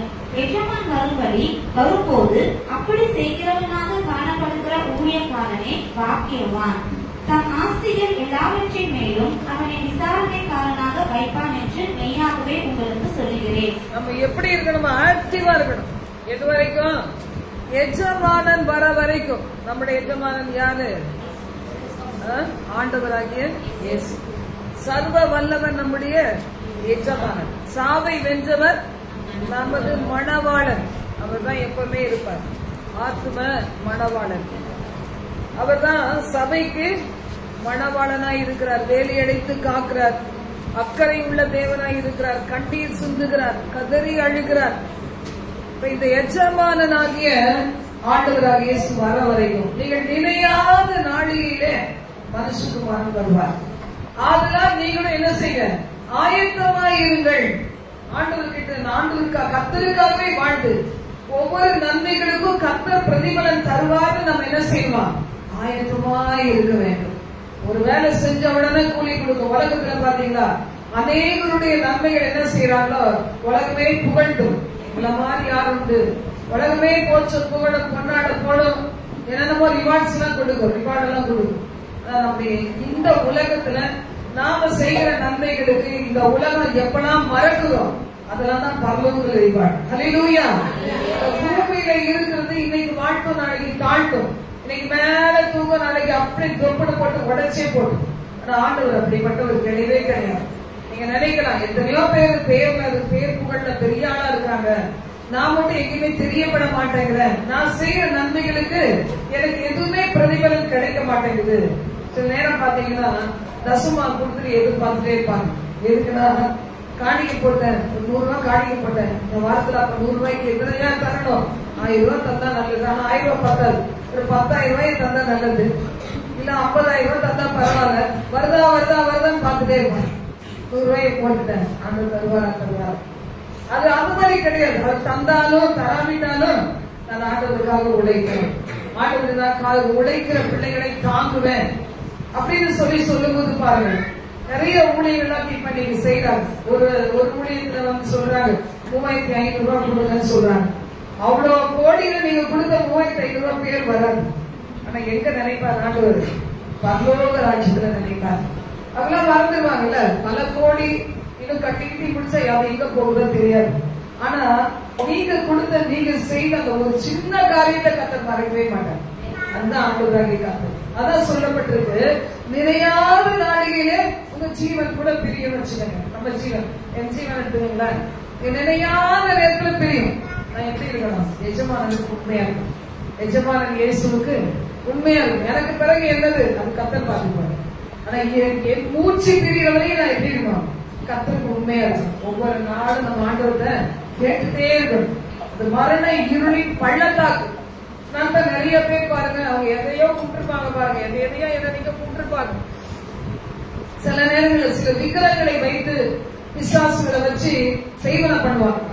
அவங்களுக்கு அந்த கடைசி நேரத்தில் அந்த பேய் வந்து என்ன செய்யும்? கொஞ்சம் பயம் காமிச்சு பார்க்கும். அவங்க ரட்சிக்கப்பட்டு அவங்க சூழல் அவங்க விசுவாசத்தில் நிறைந்து இருந்தாலும் ஒரு பிராக்ஷன் ஆஃப் செகண்ட்ல இந்த ஆத்மா திருடின்னு நினைக்கும். அந்த நேரத்துல எல்லாம் பாத்தீங்கன்னா நம்ம இப்பவே கிருபை கேட்கணும். என் சுவாசம் என்னை விட்டு பிரிகிறவரை எங்க இருக்கணும்? நான் பரலோகத்துல வந்து சேர மட்டும் அது கிருபை என்னை விட்டு விலகவே கூடாது. செத்து போன அப்புறம் கல்லறையை வச்சுட்டு ஆண்டவரே இவங்க செஞ்ச பாவத்தெல்லாம் மன்னிங்கப்பா, பரலோகத்துக்கு எடுத்துக்கங்க அப்படின்னா, ஆனா அதெல்லாம் கிடையாது. சுவாசம் பிரிகிற வரைக்கும் தான் வசனம் சொல்லுது, இணையாத வேளையில மனுஷகுமாரன் வருவார், ஆயத்தமாயிருங்கள். ஒவ்வொரு நிமிஷம் வினாடி பொழுது நம்ம ஆயத்தமாயிட்டே இருக்கணும். எந்தெந்த பாவங்களுக்கு விலகி இதெல்லாம் செஞ்சோம் ஆண்டவரே நீங்க இதை விசாரிக்காதபடிக்கு நான் என்னை மனத்திற்கு ஒப்பு கொடுக்கிறேன். வாழை பிள்ளைகளுக்கு கவனமா இருக்கணும். இல்ல வாழை பையங்க காலேஜுக்கு போயிட்டா பொண்ணுங்க என்ன செய்யணும்? கவனமா இருக்கணும். எல்லாருமே தான் உங்களுக்கு ஸ்பெஷல். ஏற்ற வேளையில தன் வேலைக்காரருக்கு போஜனம் கொடுத்து அவளை விசாரிக்கும்படி எஜமான் வைத்த உண்மை விவேகம் உள்ள ஊழியக்காரன் யாவர். இயேசு அப்படியே வாழ்ந்தார் பாருங்க. அவர் மரணத்துல 33 வயசுல அவர் எடுத்துக்கொள்ளப்பட, அதாவது மரணத்தின் வழியா போக போறான்னு நல்லா தெரியும். ஆனா முடிவு பரியந்தம் சீஷன்ல அன்பு வைத்தார். முடிவு பரியந்தம் நான் அன்பு வைத்தேன்னு சொல்லி அன்பு வைத்துக் கொண்டே வந்தார். அதுதான் சொல்லுது, அந்த வசனம் சொல்லப்பட்டிருக்கு. எஜமான் வந்து உன்னை பார்க்கும்போது எப்படி இருக்கணும்? ஆக்டிவா இருக்கணும். இந்த பிள்ளைங்க எல்லாம் பாருங்க, இப்பயே எழுதாமலே போட்டு வச்சிருக்கோம். டீச்சர் எப்போ வந்து அக்கறையா இருப்பாங்க, பிள்ளைங்க அம்மா அப்பாவுக்கு அனுப்புவாங்க. எப்போ லெட்டர் அனுப்புவாங்க, எப்போ போன் வாங்க வாங்கன்னு சொல்லுவாங்கன்னா இன்ஸ்பெக்ஷன் அப்போ நம்ம எல்லாம் போறோம் பாருங்க. சில பேர் 2 மாசத்துக்கு ஒரு தடவை 3 மாசத்துக்கு ஒரு தடவை மந்த்லி செக்அப் ஹாஸ்பிட்டல்ல. அப்பதான் தேவை பயம் வரும். அதான் ஜோப் பண்ணிக்கோங்கம்மா சிஸ்டர், ஜோப் பண்ணிக்க. என்னன்னா இப்ப கொஞ்சம் பேர் பண்றது இல்லை, சுகர் நார்மல் ஆயிடுச்சு நினைக்கிறேன். உட்காந்து சிஸ்டர் சுகர் டெஸ்ட் எடுக்க போற சிஸ்டர். அதுக்கு முன்னாடி எல்லாம் நல்லா சாப்பிட்டுருப்பாங்க. ஆனா அன்னைக்கு என்ன செய்யும்? ஜோப் பண்ணா நார்மல் வரும். அந்த டெய்லி தான் கேட்கறது, நம்ம கீழ்படிஞ்சு நடக்கிறாங்க, எனக்கு எந்த வியாதியும் வராம இருக்கட்டும். அது விட்டுருவாங்க பாருங்க, கீழ்படியில விட்டுருவாங்க, மெயின்டைன் பண்றதையும் விட்டுருவாங்க. அங்க பிளட் டெஸ்ட் எடுக்கிற நேரத்துல என்ன வரும்? பயம். இதுல என்ன பாக்குறோம்? ஏற்ற வேளையில தன் வேலைக்காரருக்கு போஜனம் கொடுத்து. உலகத்துல உயிரோடு இருக்கிற நாள்ல நம்ம என்ன செய்யணும்? கர்த்தர்கிட்ட நம்ம மன திரும்ப தேவன் வந்து நமக்கு தருணம் கொடுத்திருக்கிறார். உங்க குடும்பத்துக்காக நீங்க மன்னிங்க மன்னிங்க மன்னிங்க ஆண்டவரே சொல்லி ஜெபிக்கிற ஜெபம் ஆண்டவர் கேட்டு ஒரு நாள் ரட்சிப்பை கொடுப்பார். அப்ப என்ன செய்யணும்? அது வரைக்கும் ஆக்டிவ்லயே இருக்கணும் நம்ம ஜெபம். நான் என்னைக்காவது ஜெபிச்சு முடிச்சுட்டேன், இனிமே ஜெபிக்க வேண்டிய அவசியமே இல்ல நினைச்சு கூடாது. ஏன் அந்த ஆடு செய்யற தப்புக்கு நான் என்னத்துக்கு மன்னிப்பு கேட்கணும் நினைக்க கூடாது. அவர் செய்யற தப்புக்கு நீங்க மன்னிப்பு கேட்கும் போதுதான் அந்த பாவங்கள் மன்னிச்சு மன்னிச்சு மன்னிச்சு ஒரு குறிப்பிட்ட நாள்ல ஆண்டவர் செய்வார். அவரை தொட்டு தேவ பிள்ளையா மாற்றுவார். ஆண்டவருக்கு முன்னாடி ஒண்ணுமே கிடையாது. ஒரு பிராக்ஷன் ஆஃப் செகண்ட்ல ஒரு மனுஷனுடைய மனத்திருப்பதல் இருக்குது. ஆனா என்ன செய்யறோம்? அதை பார்க்கும்போது நம்ம டார்ச்சர் ஆயிடும், எரிச்சல் ஆயிடும். ஆனா வசனம் என்ன சொல்லுது? ஏற்ற வேளையில நீ போஜனம் கொடு. வீட்டுல எல்லா வேலைகளும் அவங்க இரக்கம் இல்லாம இருந்தாலும் நம்ம என்ன செய்ய வேண்டியது? இரக்கம் உள்ளவர்களா தான் இருக்க வேண்டியது. குடும்பத்திலேயே படிக்கலன்னா சபையில படிக்க முடியாது. சபையில படிக்கலன்னா நம்ம பழகலன்னா சமுதாயத்துக்கு போகவே முடியாது. அப்ப குடும்பம் தான் முதல்ல ஃபண்டமெண்டலா இருக்கிற ஒரு காரியம். அப்ப பாருங்க, வசனம் சொல்லுது, எஜமான் வரும்போது அப்படி செய்கிறவனாக காணப்படுகிற ஊழியக்காரனே பாக்கியவான். சில பேர் நல்ல டேலண்ட் உள்ளவங்களா இருப்பாங்க, என்னைக்குமே நிறைய மிஸ்டேக் பண்ணுவாங்க. என்னைக்காவது இன்ஸ்பெக்ஷன் வரும்போது மட்டும் என்ன செய்வாங்க, ரொம்ப கரெக்டா இருப்பாங்க. சில நேரத்தில் அப்படிதான் நம்ம எதையும் சாப்பிட்டுருப்போம், என்ன ரிசல்ட் இருக்குதோ பயந்து பயந்து பயந்து போனோம்னா ஒண்ணுமே இல்லை. சிஸ்டர் சொல்றாங்க, சிஸ்டர் இந்த டெஸ்ட் எடுக்கிறதுக்கு முன்னாடி கொஞ்சம் தண்ணி எடுத்து ஒரே ஒரு டிராப் பிரேயர் விட்டுட்டு, இயேசுவே உங்க ரத்தமாக இதை மாற்றும், இன்னைக்கு நான் டெஸ்ட் எடுக்க போறேன், வீணா மருந்து மாத்திரையை கொடுத்து எதையாவது என்னால இல்லாததெல்லாம் சொல்லிடக்கூடாது. ஜெபம் பண்ணிட்டு எப்ப தண்ணி குடிக்கலாம், பிளட் டெஸ்ட் பண்ணும்போது அதுக்கு முன்னாடி தண்ணி குடிக்கலாம். அப்ப தண்ணியை குடிச்சிட்டு அந்த ஜெபம் பண்ண தண்ணியை குடிச்சிட்டு போயிடணும் சார், நார்மல் ரிசல்ட் வந்துச்சுருவாங்க. இன்னைக்கு யாராவது நார்மல் ரிசல்ட் வேணும்னா இப்படி ட்ரை பண்ணி பாருங்க. ஏன்னா அவ்வளவு சீக்கிரம் ஆண்டவரால சுகம் கொடுக்க முடியும். கீழ்ப்படிதல் தான் மெயின். நாகமான் 7 தடவை கீழ்ப்படிதா பாருங்க. குஷ்டரோகம் எவ்வளவு வருஷம் அந்த நாரி போயிருக்கும், அந்த நாட்டம் எப்படி இருக்கும் பாத்தீங்களா? அது எல்லாம் ஒரு செகண்ட்ல நின்று போச்சு, முடிஞ்சு போச்சு. சிறு பிள்ளையுடைய மாம்சத்தை போல மாறினது நம்ம வேதத்துல வாசிக்கிறோம். இப்ப இன்னைக்கு நம்முடைய தேவன் சொல்றாரு, உங்க மேல எவ்வளவு இறக்கமா இருக்க, உருக்கமா இருக்கிறேன் அப்படின்னு சொல்லி. சங்கீதம் 119 156 வாசிக்கலாம்.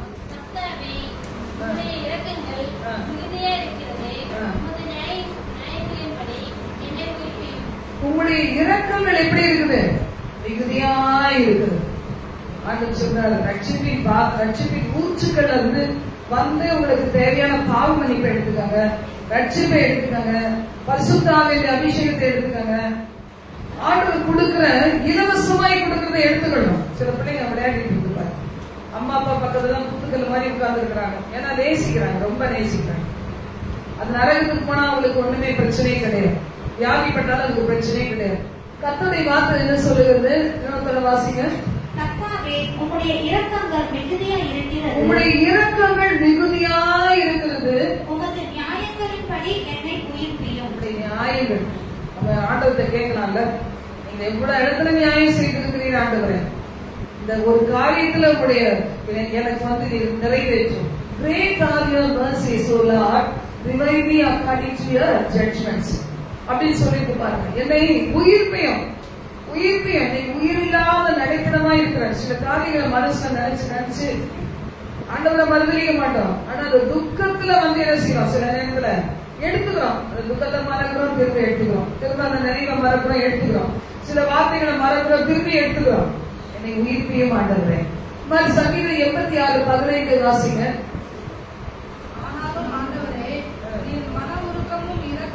மன உருக்கமும் இரக்கமும் நீடிய பொறுமையும் பூரண கிருபையும் சத்தியமும் உள்ள தேவன்.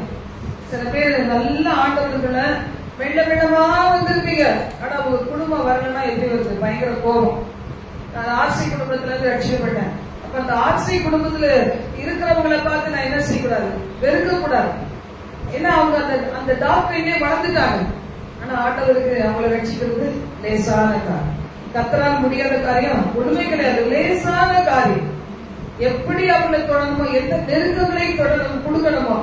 எங்க வாழ்க்கையில நெருக்கங்களை கொடுத்தார். எங்க அப்பா அம்மாவும் பிரிஞ்சு போனாங்க, சூரியங்களை பண்ணி மந்திரத்தை பண்ணி எங்க அப்பா அம்மா பிரிஞ்சு போனாங்க.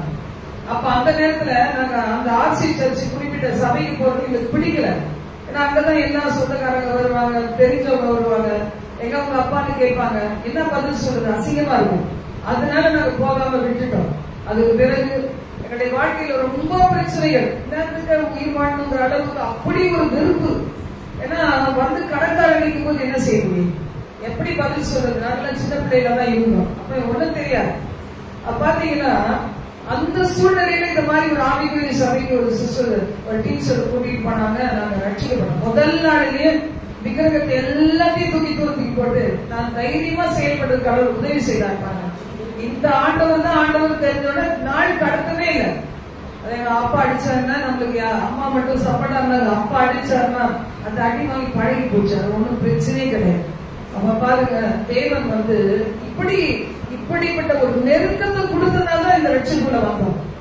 ஆண்டவருக்கு எவ்வளவு நேரம் ஆகும், நெருக்கத்தை கொடுக்கலாம், அன்பை வெளிப்படுத்தலாம், வறண்டு போன வாழ்க்கையில ஒரு செழிப்பை கொடுக்கலாம். செத்து போகிற நிலைமையில நம்மளுக்கு உயிரை கொடுக்கலாம். அவருக்கு அது லேசான காரியம். அப்ப பாத்தீங்கன்னா நாம என்ன செய்யறோம்? நான் மட்டும் வந்துட்டேன், என் குடும்பத்துல வரலையேன்னு சொல்லி அவங்க மேல கோபப்படுறோம், எரிச்சல் அடைகிறோம், சபிக்கிறோம். சில நேரத்துல அது தேவையே கிடையாது. என்னை அறியாமையிலிருந்து தூக்கி எடுத்தது போல என் குடும்பத்தை நீங்க தூக்கி எடுக்க ஆண்டவரேன்னு சொல்லி என்ன செய்யணும்? கர்த்தரிடத்துல நம்ம கேட்கணும். ஏசாயா 55:7 வாசிக்கலாம். துன்மார்க்கன் தன் வழியையும் அக்கிரமக்காரன் தன் நினைவுகளையும் விட்டு கர்த்தரிடத்தில் திரும்ப கடவன். துன்மார்க்கன் தன் வழியையும் அக்கிரமக்காரன் தன் நினைவுகளையும் விட்டு கர்த்தரிடத்தில் திரும்ப கடவன். ஆண்டவர் தான் சொல்றார், நீ அக்கிரமத்திலேயே இருக்காத, பாவத்திலேயே இருக்காத, திருந்து அந்த நினைவுல இருந்து வெளியே வா. நான் பாக்குறவங்க ஒரு சிலர் மட்டும், ஒரு குறிப்பிட்ட ஒரு சிலர் மட்டும் அப்படியே கல்லு மாதிரி உட்கார்ந்துருக்கிறாங்க. ஆண்டவர் சிலர் அடிக்கடி கடிந்து கொள்ளப்பட்டும் தன் பிறவியை கடினப்படுத்துகிறவன் சகாயமின்றி சடுதியில் நாசமடைவான். இது ஏதோ ஒரு மனுஷனுக்கு எதிர்த்து நிற்கிறதே கிடையாது, கர்த்தருக்கு எதிர்த்து நிற்கிறது. கர்த்தருக்கு எதிர்த்து நிற்கிறது யாரும் வாழ முடியுமா? யோசித்து பாருங்க. ஆசீர்வாதத்துக்கு முதல் படியே பரிசுத்தமும் கீழ்ப்படிதல் தான். அது கீழ்ப்படிதல்ங்கிற படிக்கு வராம, பரிசுத்தப்படுத்திக்கிறதுக்கு வராம, அதுக்கு மேல ஒரு ஆசீர்வாதமான வாழ்க்கையை நம்ம பார்க்கவே முடியாது. ஆண்டவர் சமூகத்துல நம்ம விட்டுக் கொடுப்போம். கர்த்தருடைய வார்த்தை சொல்றாங்க, இரக்கங்கள் மகா பெரியது. தாவீது சொல்றாங்க, கர்த்தர் கையில விழுறேன், மனுஷன் கையில விழ வேண்டாம், கர்த்தரை கையில விழுங்க, அவருடைய இரக்கங்கள் மகா பெரியதுன்னு சொல்றாரு. ஆண்டவருடைய வார்த்தை சொல்லுது, உங்கள் பிதா இரக்கமுள்ளவராய் இருப்பது போல நீங்களும் என்ன செய்ய? இரக்கமுள்ளவராய் இருக்க. லூக்கா 6:அதிகாரத்தில் சொல்லப்பட்டது. இன்னைக்கு நாம இரக்கம் செய்யும். அவங்களுக்கு தெரியல, இங்க உட்கார்ந்தே உள்ள கல்லு மாதிரி நம்ம நடப்போமானா, இந்த வார்த்தையை கேட்காதவங்க, இந்த பிரசவத்துக்கு வராதவங்க எப்படி இருப்பாங்க? அவங்க மேல ஏன் கோபப்படுறீங்க? நானே கீழ்படியல, நானே ஆண்டவரை மதிக்கல, நானே தேவ பிள்ளைக்கு மரியாதை கொடுக்கல, நானே பரிசுத்த ஸ்தலத்துக்கு மரியாதை தரல, எப்படி என் குடும்பத்துல உள்ளவங்களை குறிச்சு நான் கோபப்பட முடியும்? யோசித்து பாருங்க. அப்போ ஆண்டவருடைய வார்த்தை சொல்லுது, உங்கள் பிதா இரக்கமுள்ளவராய் இருப்பது போல நீங்கள் இரக்கமுள்ளவராய். உங்களுடைய குடும்பத்தை சார்ந்தவர்களுக்கு முதலாவது போங்களேன். அவங்களுக்கு என்னை பயன்படுத்தும் நீங்க சொல்லுங்க, தேவன் பயன்படுத்த. அதை முடிச்சு அடுத்த பகுதிக்கு போகிறோம். எல்லாம் ஜோப் பண்ணலாமா? கரங்களை உயர்த்தி தீபாவளா சந்தராமா எல்லாம் அந்நிய பாஷைகளை பேசுங்க. இப்படி எல்லாமோ செவித்து பார்த்துட்டோம். இப்ப ஆண்டவரே இந்த வார்த்தைகளுக்கு நான் ஒப்பு கொடுக்கிறேன். ஆண்டவரே, ஓ தீகாசபலபா ஹத்தராபா ஷியாகராபா, சின்ன பிள்ளைங்க ஆவில நிரம்பி அந்நிய பாஷைகளை பேசுங்க. கர்த்தர்கள் நாவல வைக்கிற வார்த்தைகளை பேசுங்க.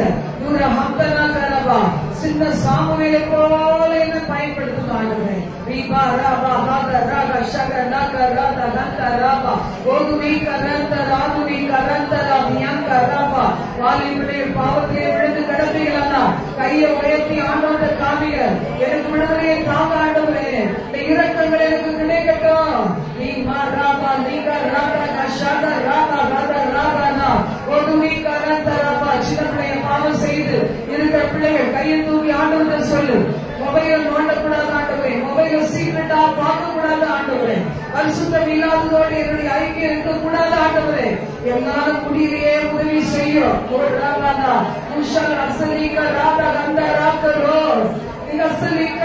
நல்ல சட்டமா சட்டமா ஆண்டவரே, காவிரி குமாரனே இறங்கு.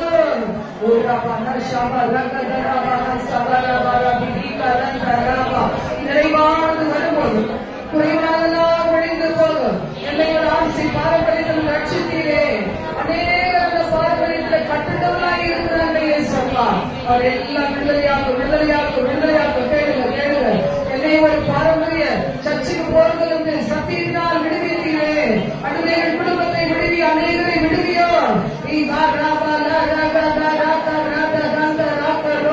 அன்றுவை பாவத்திலிருந்து விடுவித்தீரே, பண ஆசை மயக்கத்தில் விடுவித்தீரே. அன்றுவை தீய நண்பர்களுடைய சகவாசத்திலிருந்து விடுவித்தீரே. என் நண்பர்களை விடுவி, என் பிள்ளைகளுடைய நண்பர்களை விடுவியோ. என் பிள்ளைகளுடைய நண்பர்களை வைக்கிற காலத்திலிருந்து விடுதலை காணும். கேளுங்க கேளுங்க கேளுங்க கேட்கிற தேவனை பெற்றுக் கொள்ளுகிறார்.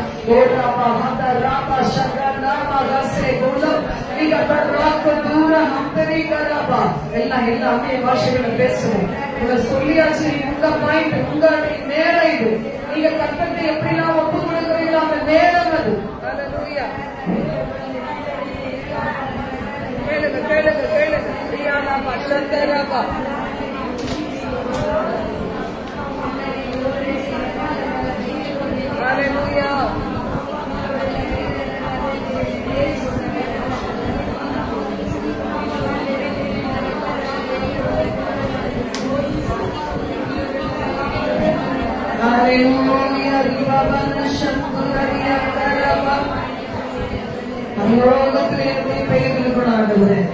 ஜீவ புஸ்தகத்தில் எனக்கு பெயர் இருக்கணும். நான் யாரையெல்லாம் நேசிக்கிறோம்னா அவங்களுடைய பெயர்கள் திருக்கப்படக்கூடாது. ஜீவ புஸ்தகத்துல பெயர் இருக்கணும் ஆண்டவரே. எனக்கு உதவி செய்கிற ஒவ்வொரு பிள்ளைகளுடைய பெயர்கள் ஜீவ புஸ்தகத்துல இருக்கணும் ஆண்டவரே. நான் அறியாமல் என்னை நேசிக்கிற ஒவ்வொரு பிள்ளைகளுடைய பெயர்கள் ஜீவ புஸ்தகத்துல இருக்கணும் ஆண்டவரே. ஒரு கலசம் தண்ணீர் கொடுத்தாலும் ஜீவ புஸ்தகத்துல பெயர் இருக்கணும் ஆண்டவரே. எனக்கு துரோகம் பண்ணினால் அவர் துரோகத்துக்கு மனம் திரும்பணும், அவர் ரட்சிக்கப்படணும். ஜீவ புஸ்தகத்தில் அவருடைய பெயர்கள் கிறுக்கப்படக்கூடாது ஆண்டவரே. ஓடாமா சந்தராமா நிகழ்நதி அக்கா ராமா ஓடாமாக்கா ராமி நீங்க ரெண்டா ராமா. சின்ன பிள்ளைகளுக்கு எங்க அப்பாவுடைய பெயர் கிறுக்கப்பட்டு போகக்கூடாது. எங்க அப்பா எனக்கு எவ்வளவு வாங்கி தராங்க, நல்ல ட்ரெஸ் வாங்கி தராங்க, சாப்பாடு கொடுக்குறாங்க, படிக்க வைக்கிறாங்க, அன்பா இருக்கிறாங்களே.